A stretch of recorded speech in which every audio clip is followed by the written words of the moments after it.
말씀을 듣기 전에 우리의 손을 가슴에 얹고 믿음으로 선포하기를 원합니다. 말씀이 나를 변화시킵니다. 아멘. 이 믿음의 선포와 같이 하나님 주시는 말씀이 우리의 영혼을 변화시키는 능력의 말씀이 되기를 간절히 축원합니다.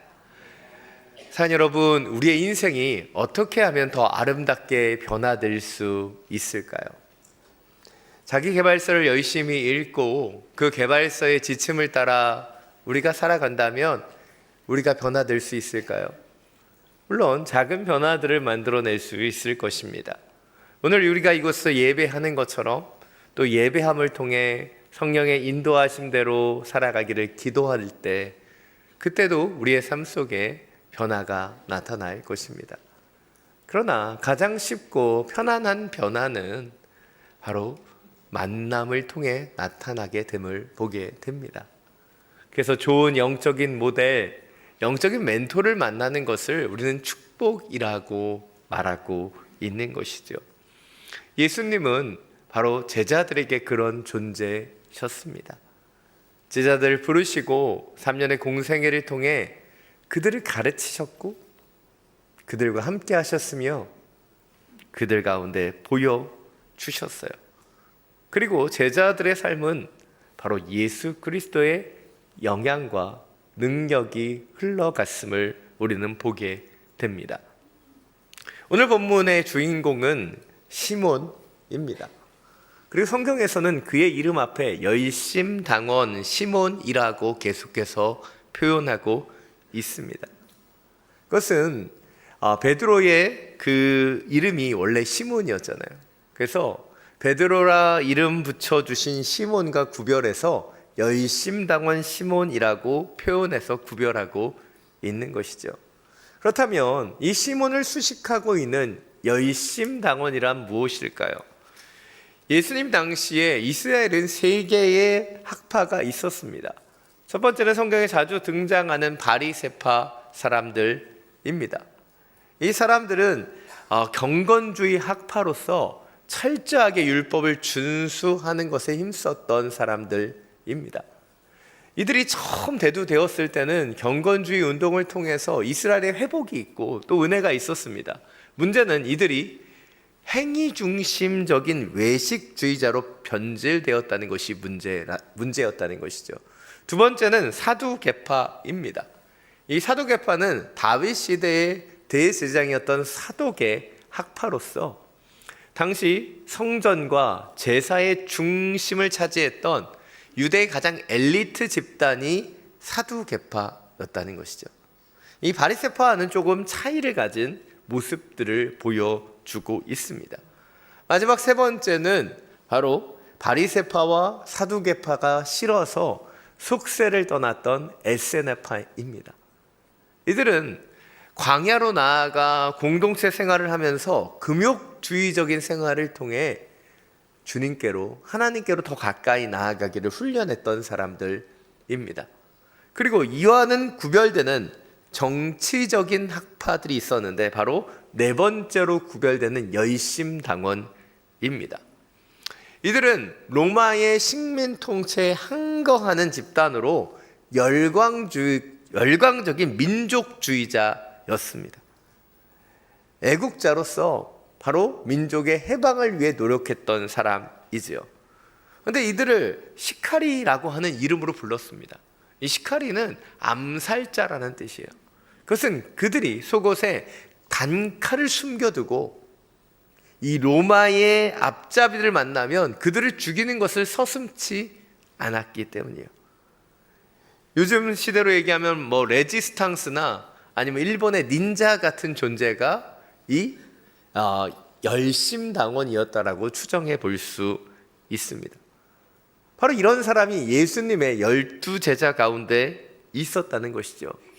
그렇다면 왜 열심당원 시몬은 예수님의 제자가 되려고 했던 것일까요? 궁금하십니까? 궁금하시면 궁금한 표정을 좀 지어주시면 감사하겠습니다. 오늘 말씀을 통해 좀 더 구체적으로 살펴보겠습니다. 오늘 보면 14절부터 16절입니다. 함께 읽겠습니다. 예수께서 베드로라 이름 지으신 시몬과 그 동생 안드레 그리고 야고보 요한 빌립, 바돌로메, 마테, 도마, 알페의 아들 야고보, 열심당원으로 불린 시몬, 야고보의 아들 유다, 배반자가 된 가롯 유다였습니다. 성경에서는 열심당원으로 시몬만 정확하게 지칭하고 있지만 학자들은 지난주에 살펴보았던 알페의 아들 야고보, 작은 야고보도 이 열심당원이었을 거라고 추정하고, 다음 주에 살펴보게 되는 야고보의 아들 유다나 가롯 유다도 열심당원이었다라고 추정합니다. 그렇다면 왜 이렇게 많은 열심당원들이 예수님의 제자로 들어와 있었던 것일까요? 그것은 바로 그들이 예수님을 정치적인 메시아로 바라보았기 때문이에요. 로마의 통치로부터 그들을 해방시켜줄 권세자로 바라보았기 때문에 조국의 독립을 위해 그들이 예수님의 제자가 되기를 자청했던 것이죠. 그런데 여기서 우리는 한 가지의 부분을 더 들여다볼 필요가 있습니다. 시몬을 비롯한 열심당원들이 예수님의 제자가 되었던 이유는 알겠는데, 그렇다면 예수님께서는 왜 열심당원인 그들을 부르셨는가 하는 부분이에요. 여러분, 제자들이 많이 있었어요. 근데 그 가운데서 왜 하필이면 예수님은 열심당원이었던 제자들을 부르셨나 하는 거예요. 오늘 12절 13절입니다. 다시 한번 함께 읽겠습니다. 그 무렵 예수께서 기도하시기 위해 산으로 올라가 밤을 새워 하나님께 기도하셨습니다. 날이 밝자 예수께서는 제자들을 불러 그중 12명을 뽑아 사도로 부르셨습니다. 오늘 본문을 보면 예수님께서 12명의 제자를 부르시기 전에 밤새 기도하셨다라고 말하고 있어요. 그리고 그 기도하신 이후에 12명을, 많은 사람들 중에 12명을 제자로 뽑으셨다라고 말하고 있는 거예요. 아무나 설렁설렁 뽑은 것이 아니라, 사람이 없어서 대충 누구를 제자로 부르신 것이 아니라, 많은 사람들 중에 기도함을 통해서 그들을 지명하여 부르셨다라는 것이죠. 그래서 이 예수님의 제자들 가운데 이렇게 열심당원이 많아서 어떤 사람들은 예수님도 열심당원이 아니냐라는 추정을 하기도 합니다. 그러나 예수님의 제자 가운데는 열심당원만 있었던 것이 아닌 친로마주의자인 세리 마태도 있었다는 것을 우리는 주의해서 보아야 합니다. 그렇다면 왜 예수님께서는 이렇게 열심당원인 시몬과 다른 제자들을 부르셨던 것일까요? 예수님이 그들의 소속이나 모습을 몰라서 그러셨을까요? 아닙니다. 예수님은 그들의 성품, 그들의 모습, 그들의 직업까지도 다 아셨지요. 바로 어부 베드로를 부르셨고 세리 마태를 부르셨듯이 그들의 모든 것을 아셨음에도 불구하고 오늘 열심당원 시몬을 부르셨습니다. 왜일까요? 그것은 그들의 연약함을 아셨고 또 그들의 강점을 아셨으며 그들을 온전히 병마시켜 하나님 나라의 일꾼이 되게 하시기를 원하셨기 때문이에요. 특별히 이 열심당원 시몬에게서 예수님이 보셨던 것은 그의 열정은 아니었을까 추정해 보게 됩니다. 그리고 이 조국을 향한 그 열심을 주님은 바꾸신 거예요.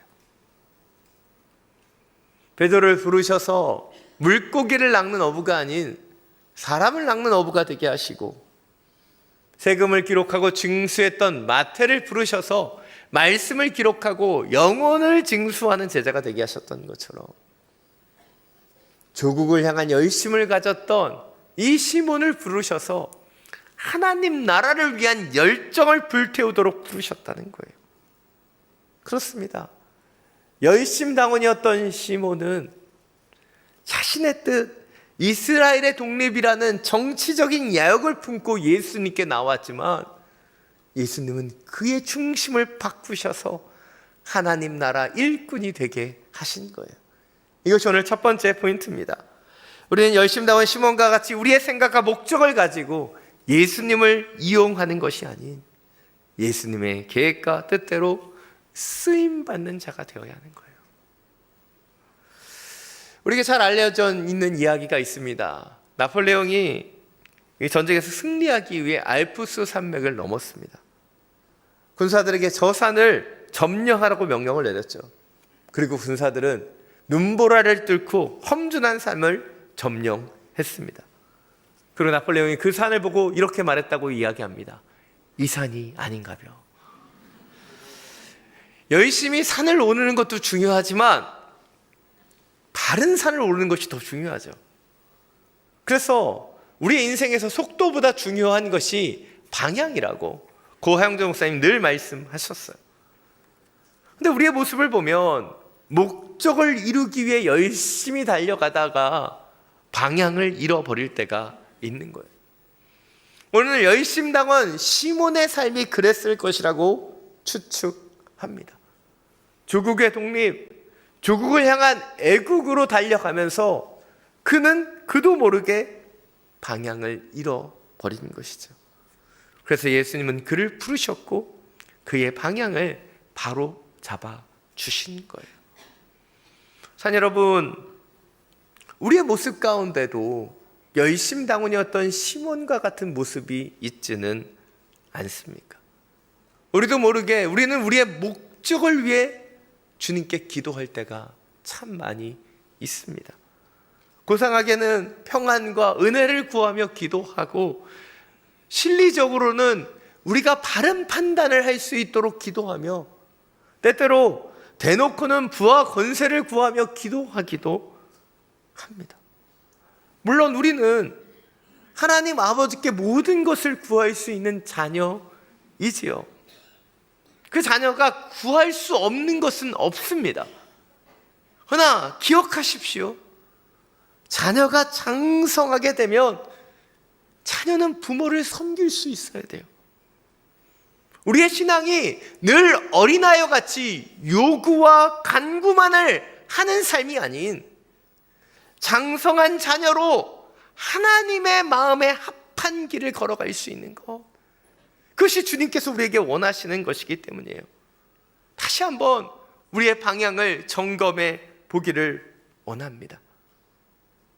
열심당원 시몬과 같이 자신의 목적을 위해서만 주님께 나아가고 있었다면 다시 한번 우리의 방향을 틀어 주님이 우리에게 원하시는 것을 보고 느끼고 순종할 수 있는 예수 제자 되시기를 간절히 축원합니다. 마태복음 5장 38절부터 44절 말씀인데요, 자막을 통해서 함께 읽겠습니다. 눈에는 눈으로, 이에는 이로라는 말도 너희가 들었다. 그러나 나는 너희에게 말한다. 악에 맞서지 말라.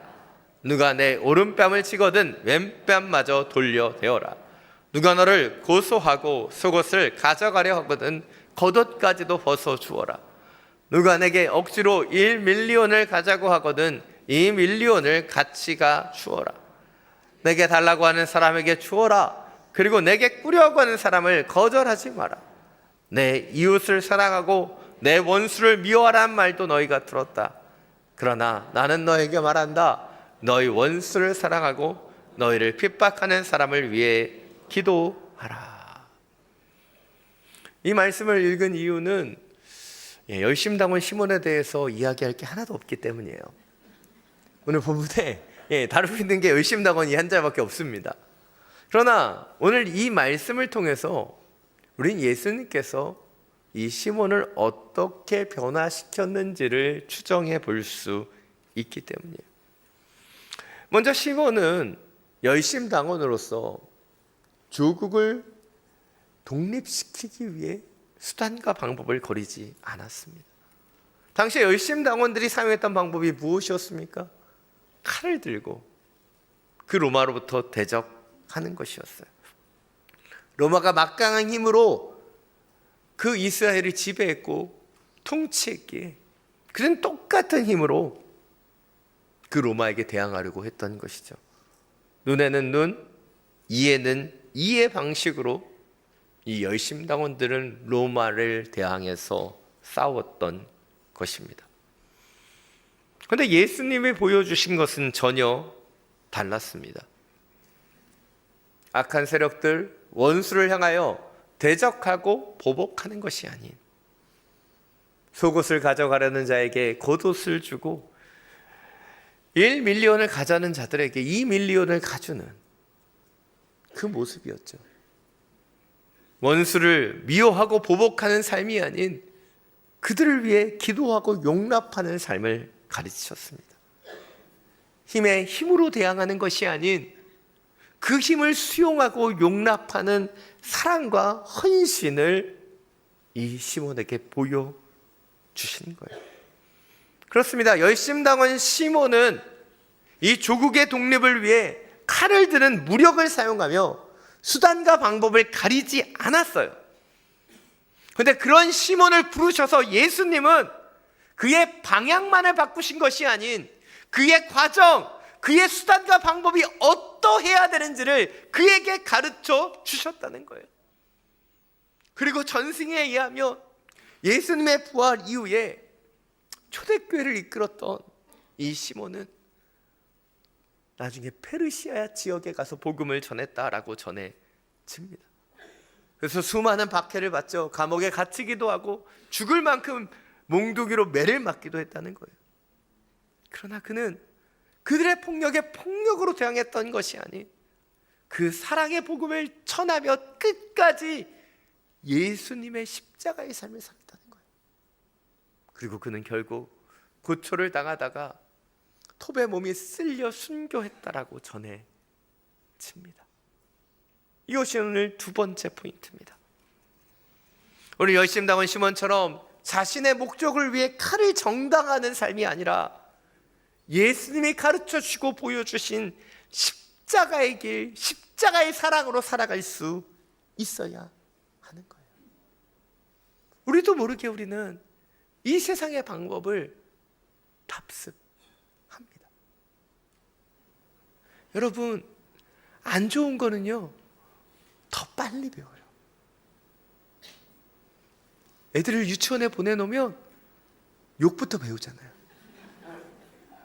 우리가 이 세상을 살아가면서 우리는 이 세상의 영향을 받게 돼요. 그래서 우리는 다시 한번 우리는 어떤 영향을 받고 어떤 방법을 살아가는지 우리를 돌아볼 수 있어야 하는 것입니다.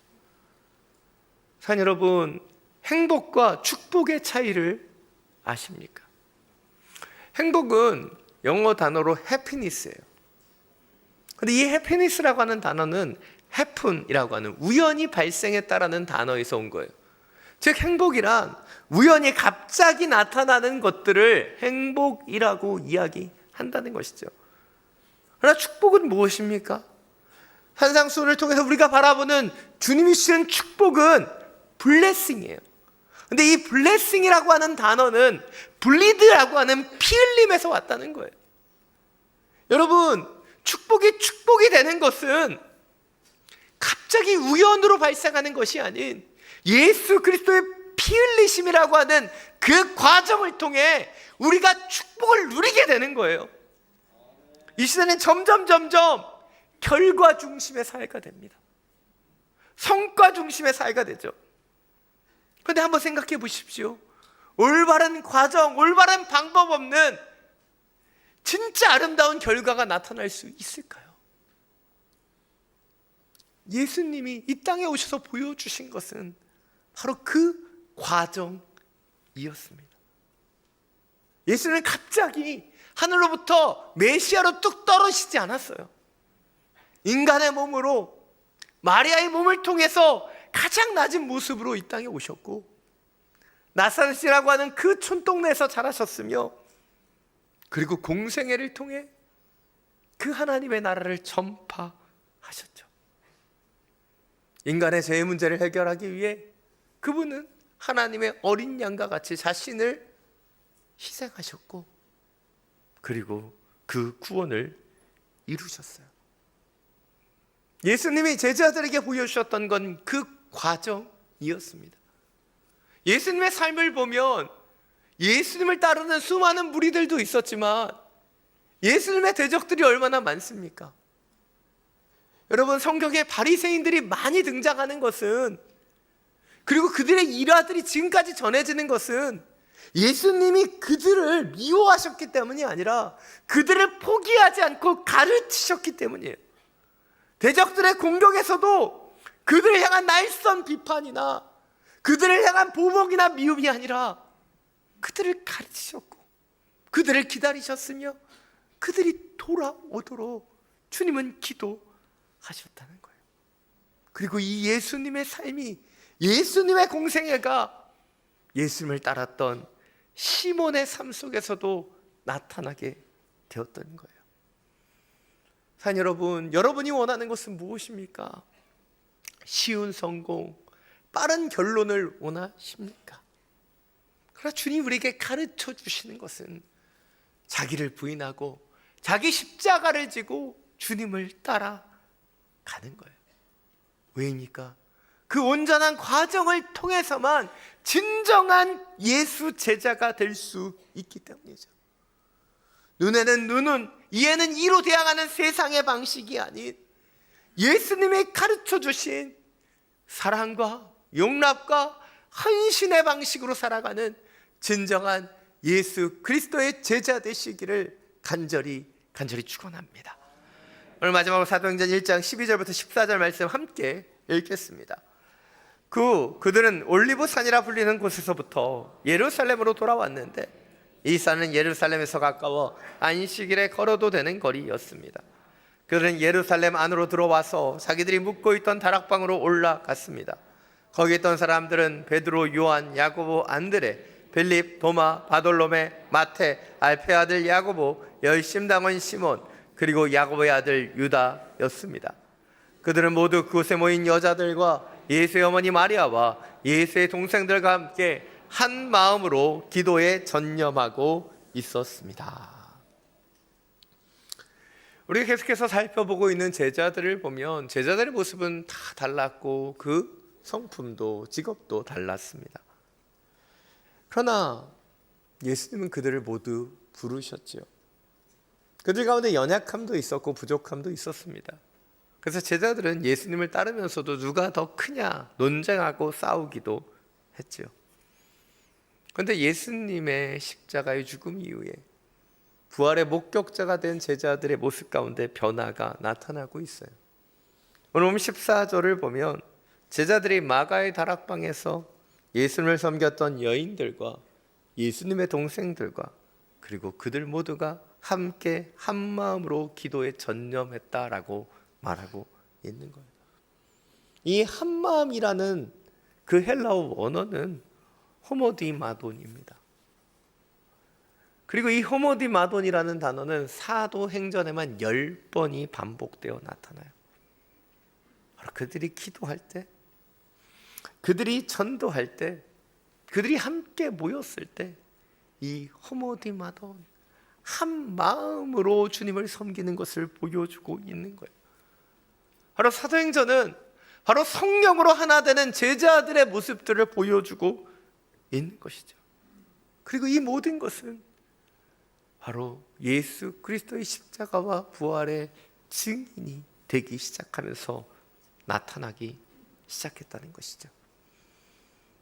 열심히 물고기를 잡으며 성과와 결과에 집착했던 베드로도, 로마의 하순이인이었던 세리 마테도, 조국의 독립을 위해 물불을 가리지 않았던 열심당원 시몬도 바로 모두 하나가 되었다는 거예요. 왜입니까? 자신의 목적, 자신의 뜻을 내려놓고 예수 그리스도를 따르는 그 십자가의 길을 함께 걸어갔기 때문이죠. 이것이 오늘 마지막 세 번째 포인트입니다. 우리는 예수님의 제자들처럼 각자의 생각과 목적을 내려놓고 오직 그리스도가 가르쳐 주신 십자가의 사명을 함께 한 마음으로 가는 주님의 제자가 되어야 하는 것입니다. 주님 우리에게 원하시는 것은 바로 그 마음으로 함께 걸어가는 거예요. 어린 시절 저는 열심히 기도했습니다. 제가 원하고 바라는 것을 구하며 기도했죠. 저만 그렇게 기도했을 거라고 생각하지 않습니다. 그리고 때때로 그 열심히 기도해서 응답을 받게 되면 복을 받았다라고 여겼습니다. 지금도 제가 원하는 대로 이루어지면 여전히 참 좋습니다. 그런데 요즘 제가 느끼는 것은 내가 원하고 바라는 것이 이루어지는 것보다 나의 작은 순종을 통해 하나님의 나라가, 하나님의 뜻이 이 땅 가운데 이루어지는 것이 진정한 복임을 깨닫게 되는 거예요. 그리고 하나님의 과정으로 저를 사용해 주시는 것에 감사하게 된다는 것이죠. 물론 어제 늦게까지 설교를 준비하면서 왜 이런 본문일까? 얼마나 많은 불평을 했는지 모릅니다. 그러나 이 시간들, 이 과정을 통해서도 하나님이 일하시고 역사하심을 고백하게 되는 거예요. 산 여러분, 우리는 성과 사회를, 결과 중심의 사회를 살아가고 있어요. 그러나 주님은 우리에게 과정의 사람이 되길 원하시고 아직과 고집에 칼을 내려놓고 십자가의 사람으로 함께 지어져 가기를 원하시는 거예요. 생각해 보십시오. 예수님의 제자는 그 누구도 완벽하지 않았어요. 다 부족하고 다 결점이 있었죠. 그러나 그런 제자들을 주님은 부르셔서 각자의 칼을 내놓고 십자가를 지게 하셨으며 각자가 아닌 한 마음과 한 뜻으로 주님의 길을 따르게 하셨어요. 저와 여러분도 누구도 완벽하지 않습니다. 그러나 주님이 우리에게 원하시는 것도 우리의 생각에 칼을 내려놓는 것이고 제자들과 같이 십자가를 지는 것이며 하나님의 그 부르심의 사명을 함께 감당하며 걸어가는 것을 우리에게 원하시는 거예요. 다시 한번 이 세상의 영향, 이 세상의 결과가 아닌 하나님 나라 일꾼으로, 하나님의 방향대로, 하나님의 방법대로, 하나님의 과정으로 하나님의 사람들과 함께 지어지게 되기를 간절히 축원합니다. 이 시간 표대를 향하여 함께 찬양하고 기도하며 나아가기를 원합니다. 내게 유익하던 것을 다 해로 여기네. 구주를 위하여 모두 다 버리네. 모든 것을 잃어버려도 나깝지 않음을 예수를 아는 지식이 가장 고상함이라. 육체를 신뢰하지 않고 겸손한 마음으로 부활의 능력과 고난에 참여하며 그의 죽으심을 본받아 그리스도를 얻고 예수의 안에서 날려내려 함이라. 교대를 향하여 그리스도 예수 안에서 푸른 세상을 위하여 달려가노라. 이전에 있는 것을 모두 잊어버리고 앞에 계신 그리스도께로 달려가노라. 교대를 향하여 그리스도 예수 안에서 푸른 세상을 위하여 달려가노라. 이전에 있는 것을 모두 잊어버리고 앞에 계신 그리스도께로 달려가노라. 율법에서 난 것이 아니오. 율법에서 난 것이 아니요 오직 그리스도를 믿는 믿음으로 난 것이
기도하며 나아가기를 원합니다. 사랑 여러분, 지금 우리는 무엇을 바라보며 달려가고 있습니까? 우리는 과연 이 세상의 방법과 모습으로 살아가고 있지는 않습니까? 나만 잘나서 나의 아집의 칼 가지고 살아가고 있지는 않습니까? 이 시간 함께 기도할 때 우리의 칼을 내려놓고 십자가를 지며 나아가기를 원합니다. 주님, 우리의 삶 속에 임재하여 주시고 역사하여 주시며 우리의 삶의 모델이 되어 주시사 주님, 주님의 방향을 향하게 하여 주시고 주님의 방법을 배우게 하여 주시고 주님의 도구 될 수 있도록 역사하여 주옵소서. 홀로가 아닌 더불어 예수 그리스도만을 따라가는 예수 제자로 살게 하여 주옵소서. 주님의 이름 한번 부르고 함께 기도하며 나아갑니다. 주여, 교대를 향하여 그리스도 예수 안에서 세상을 위하여 달려가노라. 이전에 있는 것은 모두 잊어버리고 앞에 계신 그리스도께로 달려가노라. 교대를 향하여 그리스도 예수 안에서 세상을 위하여 달려가노라. 이전에 있는 것은 모두 잊어버리고 앞에 계신 그리스도께로 달려가노라. 교대를 향하여 그리스도 예수 안에서 세상을 위하여 달려가노라. 이전에 있는 것은 모두 잊어버리고 앞에 계신 그리스도께로 달려가. 우리 함께 고백하며 교대를 향하여 교대를 향하여 그리스도 예수 안에서 구름의 상을 위하여 달려가노라. 이전에 있는 것은 모두 잊어버리고 앞에 계신 그리스도께로 달려가.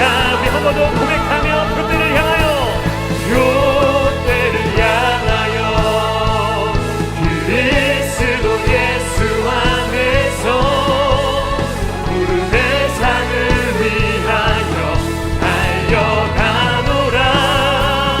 이전에 있는 것은 모두 잊어버리고 앞에 계신 그리스도께로 달려가노라. 이전에 있는 것은 모두 잊어버리고 앞에 계신 그리스도께로 달려가노라. 사랑에 많으신 주님, 우리가 세상에 발을 디디고 살아가지만 하늘의 사람의 정체성을 놓치지 않게 하여 주옵소서. 세상으로부터 오는 수많은 영향력들이 있음을 주님 고백합니다. 우리도 모르게 세상의 속도를, 세상의 방향을 따라가고 있음을 고백합니다. 주여, 주여, 우리를 새롭게 하여 주옵소서.